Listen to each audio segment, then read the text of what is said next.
नमस्कार दोस्तों, स्वागत है आप सभी का मेरे YouTube channel e learning classes में। उम्मीद करता हूं कि सभी बहुत अच्छे होंगे और पढ़ाई भी सभी की बहुत अच्छी से चल रही होगी।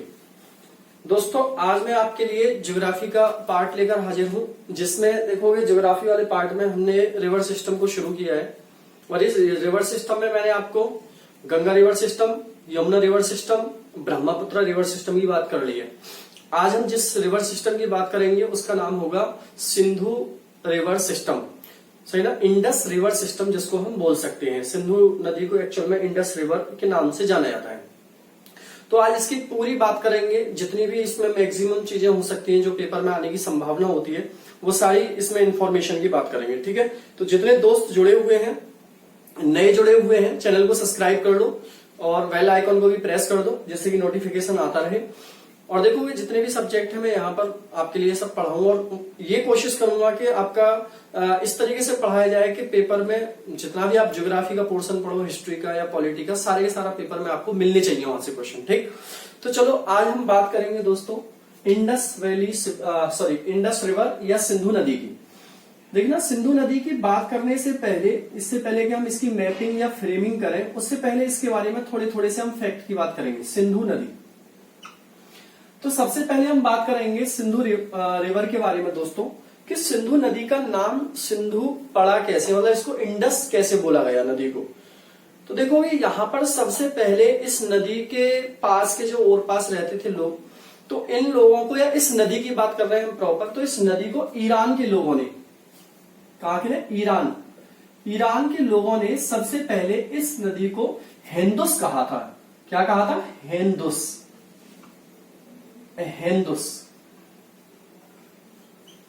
सबसे पहले इस नदी को ईरान के लोग क्या बोलते थे? हिंदुस बोलते थे। अब ईरान के बाद देखोगे कि इसी हिंदुस को जब यूनानी लोगों ने बोला, तो यूनानी लोगों ने इसी हिंदुस को क्या बोल दिया दोस्तों? यूनानी लोगों ने इसी हिंदुस को बोला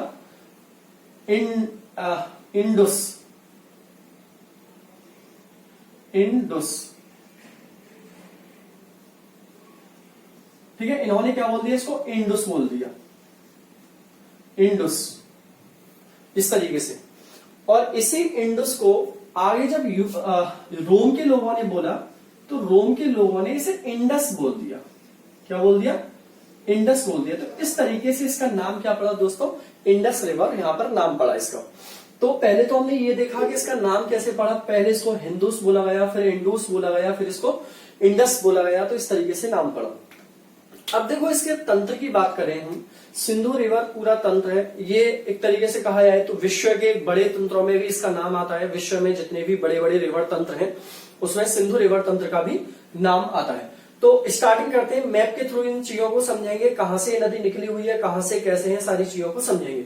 इसको नोट कर लेना, मैं रफ करता हूं इसे। देखो दोस्तों, अगर मैं इस रिवर की बात करता हूं आपसे, तो देखो पूरा पार्ट अच्छे से समझेंगे हम। यहां पर देखोगे ये जो पॉइंट मैं यहां पर ले रहा हूं दोस्तों, ये पॉइंट ले रहा हूं मैं आपका तिब्बत में। कहां पर? तिब्बत में। और तिब्बत में इस पॉइंट को देखो, वैसे तो प्रॉपर एक नाम, अगर इसको बहुत कॉमन नाम दिया जाए, जिस तरीके से पूछा भी जाता है, तो हम मानसरोवर झील बोल देते हैं। मानसरोवर झील इसको बोल देते हैं। ठीक है, लेकिन वास्तव में क्या मानसरोवर झील इसका एक ओरिजिन पॉइंट है? नहीं दोस्तों, ये छोटे छोटे झरने, छोटे छोटे ग्लेशियर से मिलकर इसका काफी कई सालों से मिलकर इसका बना हुआ है। तो इसका जो प्राइमरी रिसोर्स है दोस्तों, उसको बोलते हैं सेंगे झांगबो। सेंगे झांगबो। क्या बोलते हैं? सेंगे झांगबो। इसका जो प्राइमरी रिसोर्स है सिंधु नदी का, उसको बोलते हैं दोस्तों सेंगे झांगबो। ठीक है, झांगबो इसको बोला जाता है। ठीक है, सिन ओ खाब भी इसको बोलते हैं, बाब भी बोलते हैं, सिन ओ खाब बाब भी बोलते हैं। इसका नाम भी मैं भी लिख देता हूं, ये भी एक माना जाता है यहां पर, सिन ओ खवाब भी इसको बोला जाता है। ठीक है, एक रिसोर्स ये भी माना जाता है इसका, सिन ओ खवाब, जिसको शेर मुख बोला जाता है। तिब्बत के अंदर इसे क्या बोलते हैं? शेर का मुख बोलते हैं इसको। ठीक है, तो आपको ये पॉइंट सारे याद रखने, अब ये मत कहना सर कौन सा याद करें, सब याद करने पेपर के लिए, ठीक है। मानसरोवर झील, ये पूछा गया क्वेश्चन है कि बताइए कौन सी झील, कौन सी नदी मानसरोवर झील से नहीं निकलती है या इसका उद्गम स्थल मानसरोवर झील नहीं है। अब आपके लिए जैसे मान लो मैं ऑप्शन दे देता हूं कि इनमें से कौन सी नदी है जो मानसरोवर झील से जिसका उद्गम स्थल नहीं है, जिसका ओरिजिन नहीं है। मैंने एक ऑप्शन दिया आपके लिए ब्रह्मपुत्र, एक दिया मैंने सतलज नदी, एक दिया आपको सिंधु नदी, और एक दे दिया मैंने घाघरा नदी। तो इसका आंसर क्या होगा दोस्तों, घाघरा नदी इसका आंसर होगा। इन तीनों के कहीं ना कहीं और पास का जो क्षेत्र है वो किससे मिला हुआ है, मानसरोवर झील से। कौन कौन सी, ब्रह्मपुत्र, सिंधु नदी और सतलज नदी। ये आया हुआ क्वेश्चन है पेपर के अंदर, ये इसलिए मैंने आपको बताया है। तो यहां पर इसको हम मानसरोवर झील ही लेते हैं। देखो उसमें भी मानसरोवर बताया था मैंने, इसमें भी मानसरोवर बता रहा हूं, लेकिन प्राइमरी रिसोर्स में मैंने क्या बताया आपको, सेंगे झांगबो बताया है। अब देखोगे ये नदी यहां से जब चलेगी तिब्बत से, तो तिब्बत से चलने के बाद दोस्तों ये नदी सबसे पहले एंटर तिब्बत के बाद कौन से देश में करेगी, भारत। कहां पर करेगी दोस्तों, भारत। और भारत से इस तरीके से एंट्री करते हुए, मुझे लग रहा दिख रहा होगा, इस तरीके से होते हुए भारत से, और ये आके कहां पर गिरेगी दोस्तों, ये आकर गिरेगी अरब सागर में। कहां पर गिरेगी, अरब सागर में ये नदी आकर गिरेगी। एक बार मैं देख लेता हूं कैमरा चेक करके, मुझे लग रहा है कि आपको दिख रहा होगा ये, हाँ आपको पूरा दिख रहा है यहां तक, ठीक है। तो ये आके कहां पर गिरेगी, अरब सागर के अंदर आके यहां पर गिर जाएगी। अब देखो भारत में जब ये एंटर करती है, ध्यान से सुनो, भारत में जब ये एंटर करती है तो जिस जगह से दोस्तों एंटर करती है भारत में, उस जगह का नाम भी पेपर में पूछा जा सकता है। तो उसका नाम क्या है, दम चौक। क्या नाम है, दम चौक। भारत में कहां से एंटर करती है, दम चौक से एंटर करती है। जम्मू कश्मीर, अभी तो ये लद्दाख वाला एरिया ही बोला जाएगा। और ये भारत से एंटर करने के बाद जब भारत से एग्जिट होती है, तो भारत से एग्जिट कौन से पॉइंट से होती है दोस्तों, उसको बोलते हैं चिल्लास। क्या बोलते हैं, चिल्लास। ये एग्जिट होती है भारत में चिल्लास से। अब देखो यहां से क्वेश्चंस आपसे कैसे कैसे पूछेगा, वो सारी बातें मैं यहां पर करूंगा आपसे। ये दम चौक से जब एंटर करती है तो ये कौन सी श्रेणी में एंटर करती है भारत की में, ये क्वेश्चन भी आ चुका है। ये कौन सी श्रेणी के अंदर, कौन सी रेंजेस के अंदर जाती है, तो जिस रेंजेस में जाती है दोस्तों उसका नाम है लद्दाख श्रेणी। क्या नाम है, लद्दाख श्रेणी। लद्दाख श्रेणी, ठीक है, लद्दाख रेंज इसको बोलेंगे। लद्दाख रेंज के अंदर ये जाती है। अब लद्दाख रेंज से ये होती हुई, ठीक है, दमचौक लद्दाख रेंज से होती हुई ये सीधा किस में एंटर करती है, पीओके वाले क्षेत्र में एंटर करती है। जो भारत का क्षेत्र है पीओके वाला, अवैध रूप से पाकिस्तान ने कब्जाया हुआ है, तो पीओके वाले क्षेत्र में एंटर करती है। और पीओके के अंदर एक जगह पड़ती है गिलगित। कौन सी है, गिलगित। और एक है बाल्टिस्तान।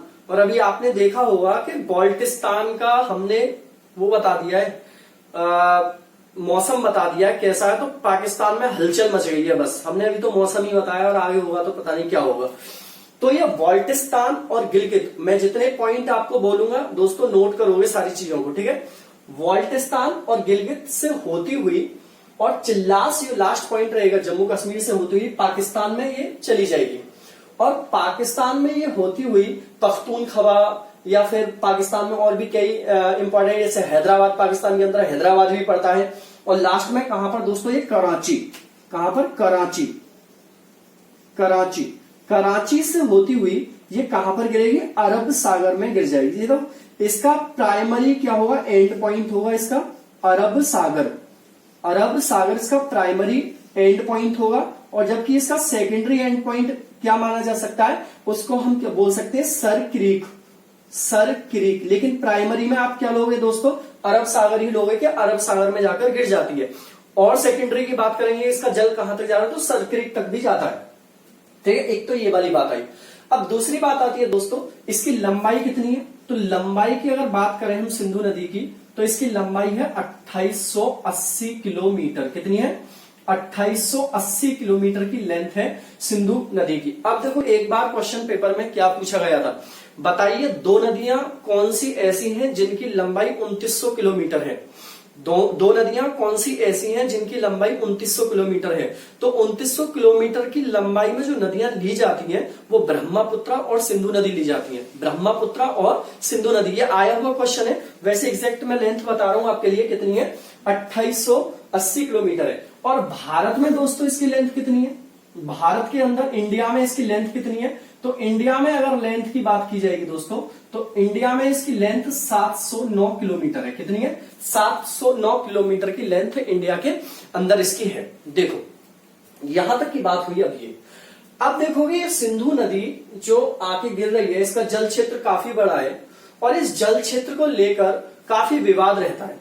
इसके जल के बंटवारे को लेकर काफी विवाद रहता है। और ये विवाद किस किस में होता है दोस्तों? भारत में और पाकिस्तान में इसके पानी को लेकर, बंटवारे को लेकर सिंधु विवाद भी इसको कह सकते हैं। और इसको हम किस विवाद से जानते हैं? सिंधु जल समझौता के नाम से जानते हैं। अब देखो कई बार मैं आपको जब ये शुरू किया था मैंने रिवर सिस्टम वाला पोर्शन, तो उसमें जाकर देखना, मैंने ये बताया था आपको कि जब दो देशों के बीच में नदी के पानी को लेकर जल का विवाद हो तो उस जल के विवाद को कौन निपटाएगा। और मैंने ये भी बताया था कि जब दो स्टेट में नदी के पानी को लेकर विवाद हो तो उस विवाद को कौन निपटाएगा। ये दोनों पॉइंट मैंने आपको शुरू की पहली वीडियोस थी कि रिवर्स की जितनी चीजें थी उसमें समझाया था, देखना वीडियो को जाके। अब बात करते हैं हम कि यहां पर जो जल का विवाद है भारत और पाकिस्तान के बीच में, उस जल के विवाद का समझौता भी हुआ था। और वो समझौता जो हुआ था दोस्तों, वो हुआ था 1960 में। इसे सिंधु जल समझौता बोलते हैं। 1960 में हुआ था। अभी मैं सारी बात करूंगा इससे रिलेटेड, ठीक है? 1960 में, और इसको बोला जाता है सिंधु जल समझौता। सिंधु जल समझौता, ठीक है? इसको क्या बोलेंगे दोस्तों? सिंधु वाटर ट्रीटी, ठीक है? सिंधु जल समझौता 1960 में हुआ था। और ये समझौता जो 1960 में हुआ था, इस समझौते को किसने किया था? और कोई भी हो दो देशों के बीच में, वो कौन करता है? वर्ल्ड बैंक करता है, ठीक है ना? कौन करता है? वर्ल्ड बैंक करता है, ठीक है? बाद में अगर नहीं होता है तो उसका हस्तक्षेप मैंने किसको बताया था? आईसीजे को भी जाता है, इंटरनेशनल कोर्ट, उसको भी आता है। वर्ल्ड बैंक करता है, मैंने बताई है शुरू वाली वीडियो में। अब देखो ये जो सिंधु जल समझौता हुआ था, ये टेनेसी नदी के आधार पर हुआ था। किसके आधार पर? टेनेसी नदी के आधार पर हुआ था। वो छोड़ो, यहां पर बात करते हैं हम। सिंधु जल समझौता 1960 में हुआ और इसके तहत क्या हुआ कि ऊपर की 3 नदियां ली गई। कौन कौन सी? सिंधु नदी, इसको समझ लेना भाई, सिंधु नदी, ये बहुत कंफ्यूजन रहते हो आप इस पॉइंट को लेकर। सिंधु नदी, झेलम नदी, सिंधु, झेलम और चिनाब। सिंधु, झेलम और चिनाब, इन 3 नदियों का 80% पानी कौन यूज करेगा? पाकिस्तान। कौन यूज करेगा दोस्तों? पाकिस्तान। और 20% पानी कौन यूज करेगा दोस्तों इसका? भारत। कौन यूज करेगा? भारत। पहली बात। दूसरी बात, कौन सी नदियां हैं? रावी, व्यास, चिनाब, सॉरी, रावी, व्यास और सतलज। सतलज, इन 3 नदियों का पानी 80% कौन यूज करेगा? भारत। 20% कौन यूज करेगा? पाकिस्तान। और इसी को हम क्या बोलते हैं दोस्तों? सिंधु जल समझौता बोलते हैं, जो भारत और पाकिस्तान के मध्य में हुआ था। क्या बोलते हैं? सिंधु जल समझौता इसको बोलते हैं। समझ में आ रही है बात? क्लियर हो रही है? ठीक है, आगे बढ़े हम चीजों को लेकर। ठीक है, देख लो, दोबारा से देख लो, एक और बार मैं बता देता हूं। देखो लंबाई कितनी है? 2880 किलोमीटर। भारत में 709 किलोमीटर। 1960 में सिंधु जल समझौता हुआ था, वर्ल्ड बैंक के द्वारा कराया गया था। सिंधु नदी, झेलम नदी, चिनाब नदी का 80% पाकिस्तान यूज करेगा पानी, 20% भारत करेगा। रावी नदी, व्यास नदी, सतलज नदी का 80% भारत करेगा और 20% पाकिस्तान करेगा। तो ये सिंधु जल समझौता था। किसके टाइम पर हुआ होगा? पंडित जवाहरलाल नेहरू के टाइम पर हुआ होगा। ठीक है ना? आगे बढ़ जाए, चलो ले लो, स्क्रीनशॉट ले लो इसका। ठीक है, अब देखो आगे बढ़ते हैं हम सिंधु नदी पर। तो सिंधु की सहायक नदियों की बात करते हैं। ठीक है, जितना भी इसकी सहायक नदी है उनकी बात करेंगे। देखो दोस्तों, इस सिंधु नदी की सहायक नदी बनाने के लिए मैं थोड़ा सा नीचे कर ले रहा हूं मैप को, ठीक है। ये आप नोट कर लेना सारी चीजों को। चलो मैं दोबारा बना देता हूं इनको, कोई दिक्कत नहीं है, क्योंकि ऊपर से फिर आपको दिख नहीं रहा होगा। मैं दोबारा बनाता हूं इसे।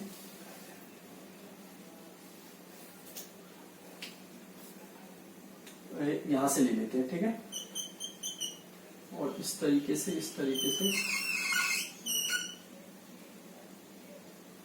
ऐसे करके ले लेते हैं, ठीक है।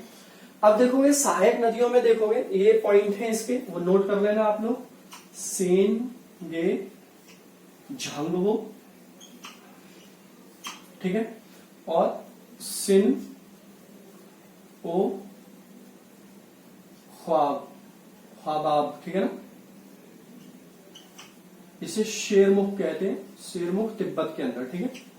अब देखो इसकी अगर बात की जाए सहायक नदियों की, तो सबसे पहले हम देखेंगे कि इससे नीचे वाली, इसके दाएं तरफ की बात करेंगे, सॉरी बाएं तरफ की बात करेंगे। पहले हम लेफ्ट हैंड की नदियों में देखेंगे नीचे कौन कौन सी नदियां हैं। तो देखो ये जो पोर्शन मैं ले रहा हूं दोस्तों, इस वाले पोर्शन को आप मान के चलना कि जम्मू कश्मीर वाला पोर्शन है। कौन सा है? जम्मू कश्मीर। और जम्मू कश्मीर का ये पोर्शन पीर पंजाल श्रेणी वाला पोर्शन है। और यहां पर एक झील है दोस्तों, जिसका नाम है बैरी नाग। क्या नाम है? बैरी नाग, या यहां पर शेषनाग भी ले सकते हैं हम, शेषनाग, ठीक है। बैरी नाग यहां पर एक झील है, पीर पंजाल श्रेणी में है। और इस बैरीनाग झील से एक नदी निकलती है, और ये नदी जब निकलती है जम्मू कश्मीर में ही, सबसे पहले तो ये एक झील है जम्मू कश्मीर में, उससे आकर गुजरती है, मतलब उस झील का निर्माण इससे हुआ है या उसके किनारे बसी हुई है, तो इसका नाम है बुलर झील। कौन सी है दोस्तों? बुलर झील। किस नदी के किनारे है वो आगे बात करेंगे। जब इससे आगे बढ़ते हैं तो ये कौन से शहर से गुजरती है जम्मू कश्मीर में? इसका नाम है दोस्तों श्रीनगर, ठीक है। जब इससे आगे बढ़ोगे तो ये पाकिस्तान में एंटर करेगी, और पाकिस्तान में एक जगह है दोस्तों, जिस जगह का नाम है झंग। कौन सी है? झंग। और झंग में आकर ये किससे मिल जाएगी? चिनाब नदी से मिल जाएगी, इसलिए मैंने रास्ते में रोक दिया है इस नदी को, ठीक है। अभी चिनाब नदी बनाएंगे तो वहां पर मिलाएंगे। और इसकी लंबाई कितनी है दोस्तों? ये है 725 किलोमीटर लंबी नदी है, ठीक है। कितनी है? 725 किलोमीटर लंबी नदी है। और इस नदी का नाम क्या है दोस्तों? झेलम नदी, ठीक है। झेलम नदी इस नदी का नाम है। इस नदी का नाम क्या है ऊपर वाली का? सिंधु नदी। ये कौन सी है दोस्तों? सिंधु नदी इसका नाम है। याद करना भाई सारे पॉइंट। अब देखो ये झेलम नदी कश्मीर वैली में, ठीक है ना, कश्मीर घाटी में बहने वाली सबसे मुख्य नदी मानी जाती है। कश्मीर घाटी में बहने वाली सबसे मुख्य नदी कौन सी मानी जाती है? झेलम नदी मानी जाती है। और झेलम नदी जम्मू कश्मीर के अंदर एक महाखड्डे का निर्माण करती है। किसका निर्माण करती है? एक महाखड्डे का निर्माण करती है। ये पॉइंट लिखना जो मैं बोल रहा हूं, जम्मू कश्मीर में झेलम नदी एक महाखड्डे का निर्माण करती है। झेलम नदी के किनारे बुलर झील है, जो भारत की सबसे मीठे पानी की झील है। झेलम नदी श्रीनगर शहर से गुजरती है, लंबाई 725 किलोमीटर है। और ये पाकिस्तान में झंग जगह पर आके चिनाब नदी से मिल जाती है। रिसोर्सेस क्या है वो याद रखने, ठीक है। आगे बढ़े, ठीक है, आगे बढ़ते हैं। अब आगे की जब बात करेंगे दोस्तों, तो ये देखोगे ये पॉइंट जो मैं ले रहा हूं, ये हिमाचल प्रदेश में लेना इस पॉइंट को। ये जम्मू कश्मीर में है, जम्मू एंड कश्मीर, ठीक है, जम्मू कश्मीर में है। ये लेना दोस्तों आप हिमाचल प्रदेश में, और इसका नाम होगा बड़ा लाचा दर्रा। ये सब पढ़ाएंगे। दर्रे को इंग्लिश में बोलते हैं पासेस। दर्रे क्या होते हैं सारी चीजें पढ़ाएंगे, ठीक है। बड़ा लाचा दर्रा।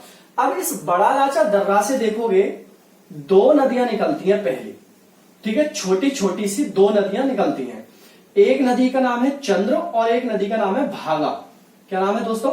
एक नदी का नाम है चंद्र, देखो ये नदी है चंद्र और ये नदी है भागा। और ये जब दोनों नदियां मिल जाती हैं तो इन्हीं नदियों के मिलने से एक तीसरी नदी का निर्माण होता है, जो नदी निकल के हिमाचल प्रदेश से और कश्मीर से बहती हुई और ये इस तरीके से पाकिस्तान में होती हुई, और ये आकर कौन सी नदी से मिल जाएगी दोस्तों? पाकिस्तान में आकर कौन सी नदी से मिल जाएगी? सिंधु नदी से मिल जाएगी। कौन सी नदी से मिल जाएगी? सिंधु नदी से आकर पाकिस्तान में मिल जाएगी, ठीक है ना। और सिंधु नदी से आकर ये पाकिस्तान में जिस जगह मिलेगी उस जगह का नाम है मीथानकोर।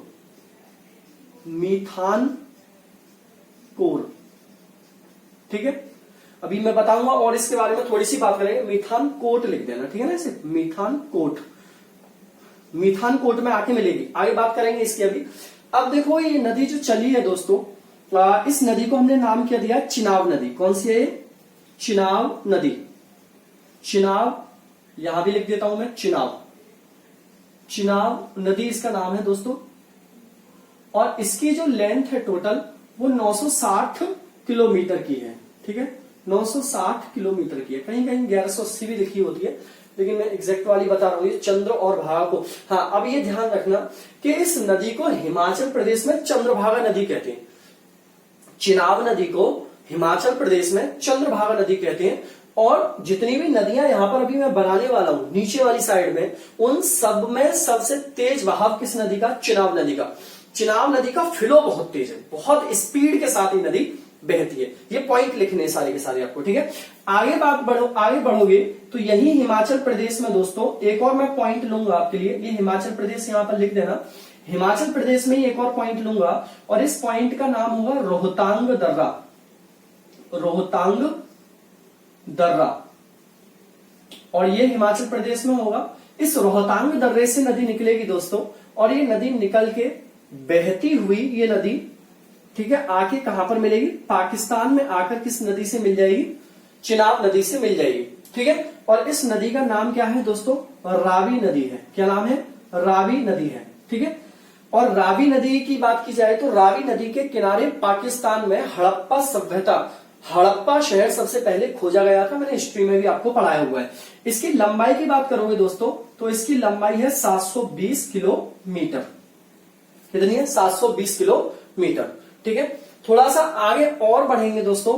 अभी देखोगे यहीं पर मैं एक और नदी लूंगा और ये होगा हिमाचल प्रदेश में, और इसको बोलेंगे दोस्तों हम व्यास कुंड। कौन सा बोलेंगे, व्यास कुंड। और ये व्यास कुंड भी कहां पर है, हिमाचल प्रदेश के अंदर है। व्यास कुंड भी कहां पर है, हिमाचल प्रदेश के अंदर ही है। इस व्यास कुंड से नदी निकलेगी और ये नदी आकर कहां पर दोस्तों, पंजाब में। कहां पर, पंजाब में। पंजाब में जो जगह है जहां पर ये मिलेगी, लगभग हरिके बांध के ओर पास, हरिके बांध के ओर पास। और जगह का नाम प्रॉपर लिख लो, कपूरथला। क्या नाम है, कपूरथला इस जगह का नाम है। हरिके बांध के पास आकर ये नदी सतलज नदी से मिलेगी। और दोस्तों इस नदी का नाम है व्यास नदी। क्या नाम है, व्यास नदी इस नदी का नाम है। इस नदी की लंबाई है दोस्तों 470 किलोमीटर। कितनी है, 470 किलोमीटर की ये नदी है। आगे बढ़ोगे दोस्तों तो देखेंगे हम, अभी हम दोबारा से तिब्बत के अंदर जा रहे हैं और तिब्बत में फिर से देखोगे हम एक ओरिजिन बनाते हैं और इस ओरिजिन को हम मानसरोवर झील भी लिखेंगे। मानसरोवर झील, सरोवर झील के पास है ये। और इस राकस ताल, ये प्रॉपर है, ये पेपर में आता है। ये बताइए सतलज नदी का उद्गम स्थल का नाम क्या, ओरिजिन पॉइंट का नाम क्या, लेकिन है किसके पास, ये मानसरोवर झील के पास है। अब देखोगे दोस्तों जब ये नदी है कहां पर, तिब्बत में, ठीक है। कहां पर है दोस्तों, तिब्बत में। जब ये नदी तिब्बत से चलेगी तो तिब्बत के अंदर ही एक जगह पड़ती है जिसका नाम है नारी खोरसन। नारी खोरसन, ठीक है। नारी खोरसन में ये एक कैनियन का निर्माण करेगी। कैनियन, कैनियन को आप महाखड्डा भी बोल सकते हो या गॉर्ज भी बोल सकते हो यहां पर अभी, ठीक है। एक कैनियन का निर्माण करेगी, बहुत गहरे से महाखंड का निर्माण करेगी, लिख लेना ये, एक कैनियन का निर्माण करेगी। फिर इसके बाद ये इंडिया में एंटर करेगी और इंडिया में बहते हुए ये हिमाचल प्रदेश से आगे बहकर ये पंजाब में आकर कौन सी नदी मिलेगी इस नदी में दोस्तों, व्यास नदी मिलेगी। और ये नदी आगे चलकर फिर किस नदी में मिल जाएगी दोस्तों, देखो ये चिनाब नदी में यहां पर आके मिल जाएगी। कौन सी नदी में आकर मिल जाएगी, चिनाब नदी में आकर मिल जाएगी। और इस नदी का नाम क्या है दोस्तों, सतलज नदी। क्या नाम है, सतलज नदी इस नदी का नाम है। याद रख पाओगे। इस नदी की कुल लंबाई कितनी है, 1450 किलोमीटर। कितनी है दोस्तों, 1450 किलोमीटर की कुल लंबाई है। ठीक है, अब देखो ये पंजाब में जब आती है तो पंजाब में इस नदी के पास कुछ जगह से गुजरती है, कुछ शहरों से गुजरती है। जैसे पंजाब में कहां कहां से गुजरेगी, मैं यहां पर कुछ पॉइंट बना देता हूं। जैसे एक पंजाब में ये कहां से गुजरती है, जिसका नाम क्या है दोस्तों, फिरोजपुर।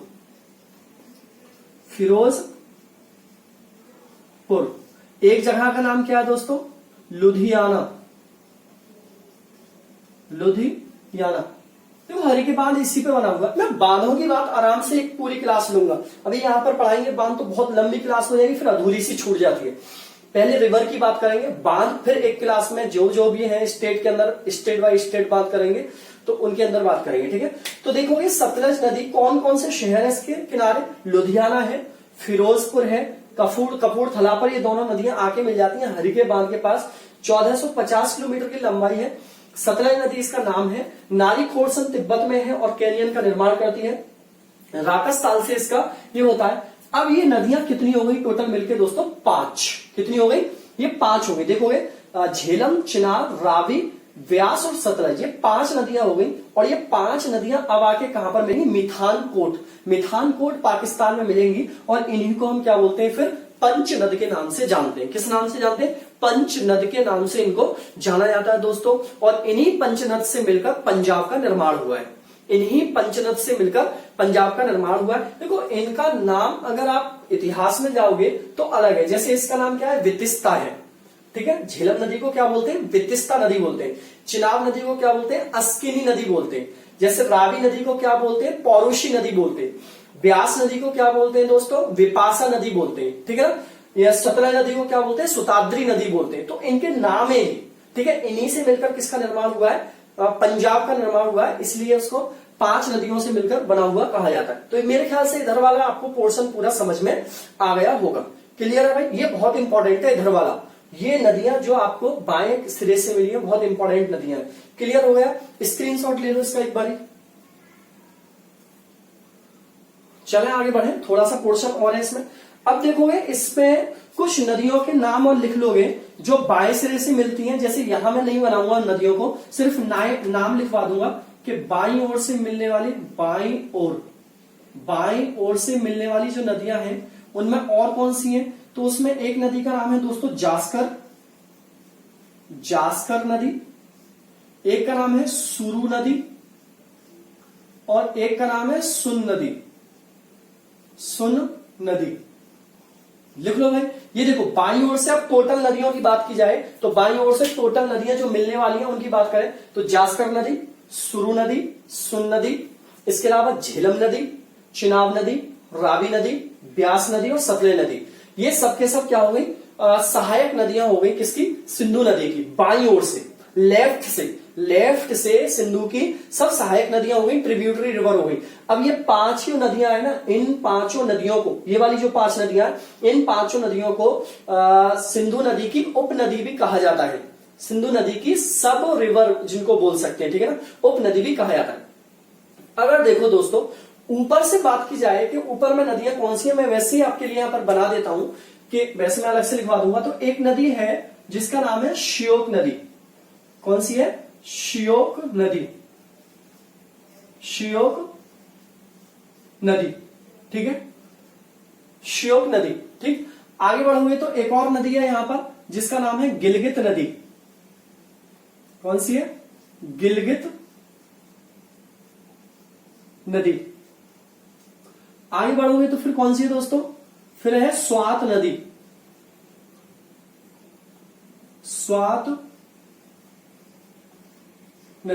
ठीक है।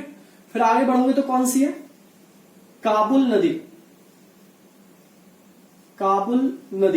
देखो बहुत है, ऐसे तो मैं लिखवाऊंगा तो बहुत हो जाएंगी, मैं अलग से लिखवाऊंगा सिर्फ इनको।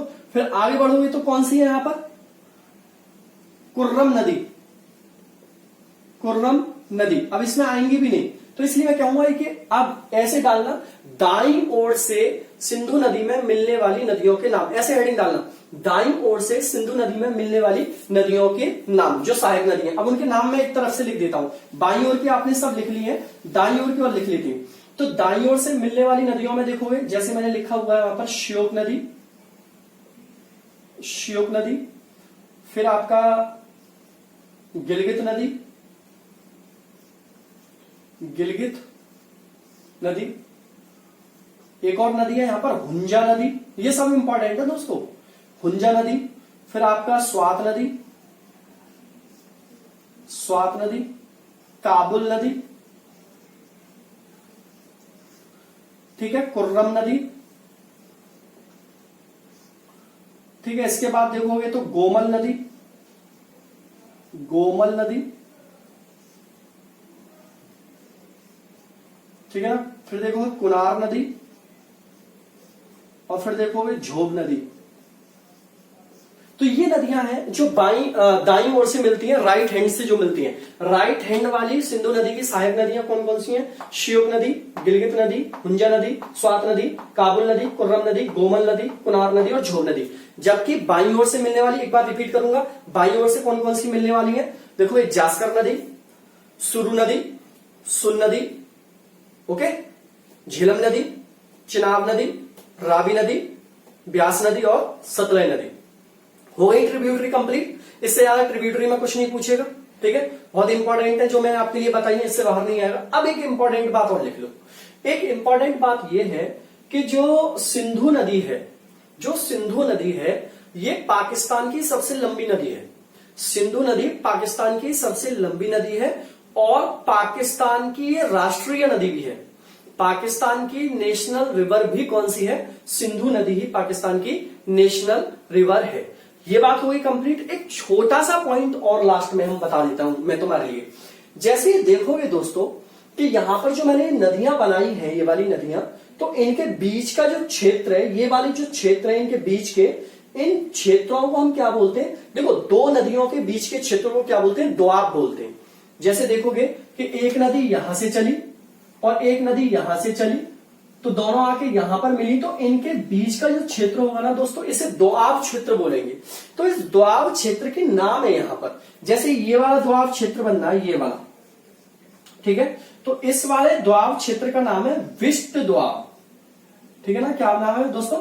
विष्ट दोआब बोलते हैं इसको। नाम लिख लेना, इसका नाम है विष्ट दोआब। तो ये कौन कौन सी नदियों के बीच में हो गया? ब्यास और सतलज के बीच के दोआब क्षेत्र को विष्ट दोआब बोलते हैं।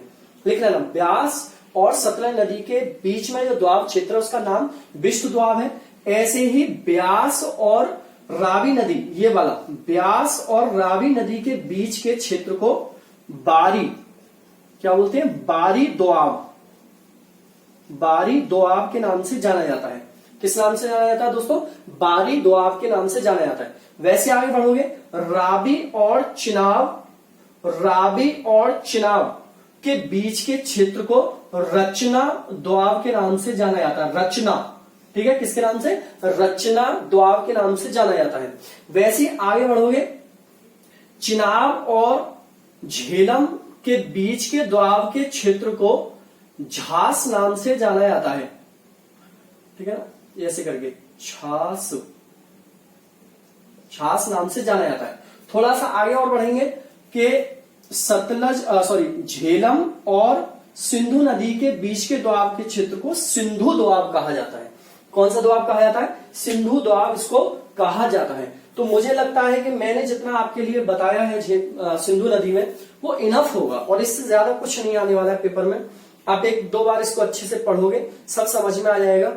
और भाई वीडियो को शेयर बहुत क्या करो, ठीक है, और चैनल को सब्सक्राइब करो। अभी दोस्तों जितने भी आगे वीडियोस कंप्लीट सारी, अब हम आगे जो पढ़ेंगे पश्चिम भारत की नदियां पढ़ेंगे, फिर आपका प्रायद्वीपीय भारत की नदियां पढ़ेंगे, तब नदियों का पोर्शन कंप्लीट होगा। चलो यहीं पर करता हूं मैं आज, इसका स्क्रीनशॉट ले लेना आप सभी लोग, ठीक है ना। चलो tata, bye bye and take care.